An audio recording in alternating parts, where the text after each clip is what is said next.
And well, let's look back now on the albums. The first one, Tee-tot. Tee-tot.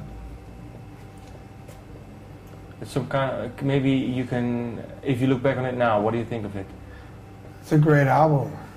Yeah, it's more country. Yeah. When the band started, that was the main reason we got Franco, because he played upright bass, and I had to have an upright bass player at the time, and it was very hard to find. It was before 10, 11 years ago.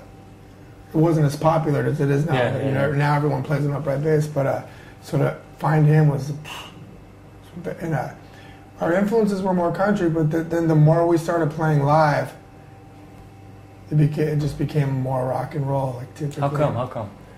Maybe because at first they used to book us with a lot of rockabilly, western swing bands, and we were like, still, even though we're playing country, it was more punk. So we started playing with more punk bands in our area, and I think it rubbed off on us, somehow. It just kind of started. I kept wanting to put, in America, it's super common to put 3 bands on the bill that are almost identical in influence. So it's very difficult to get promoters to put a variety of bands together, And we wanted to play with different types of bands, not just, I like rockabilly music, but I wanted, we wanted to be the only band with a stand-up bass or, in that show, and so that was that. We just, it just was more organic the way it changed. More calculated. Plus the solid body bass probably just sounds better anyways. I love the upright, I love the way it looks, but the solid body sounds better anyways. The Fender jazz bass sounds so good, man.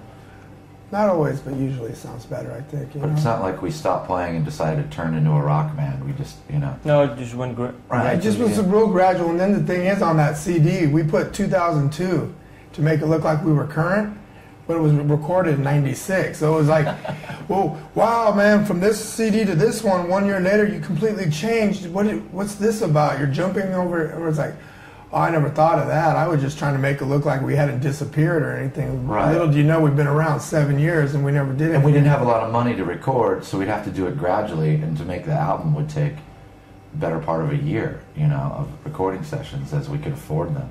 So what did you do then in between? Because you said you recorded the album in '96.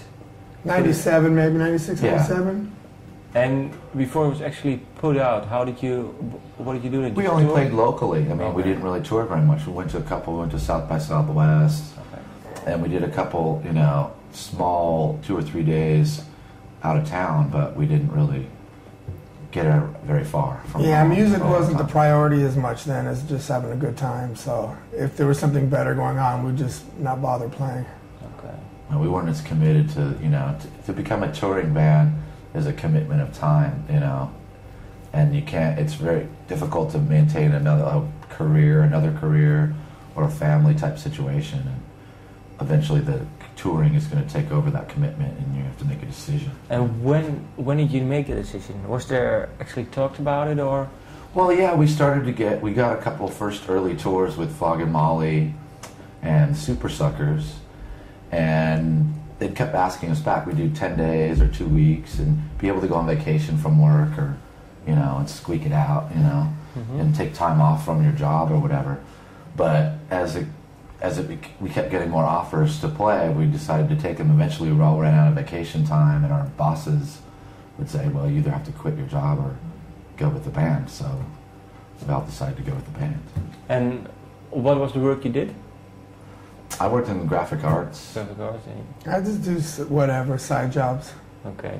So any way I can make money.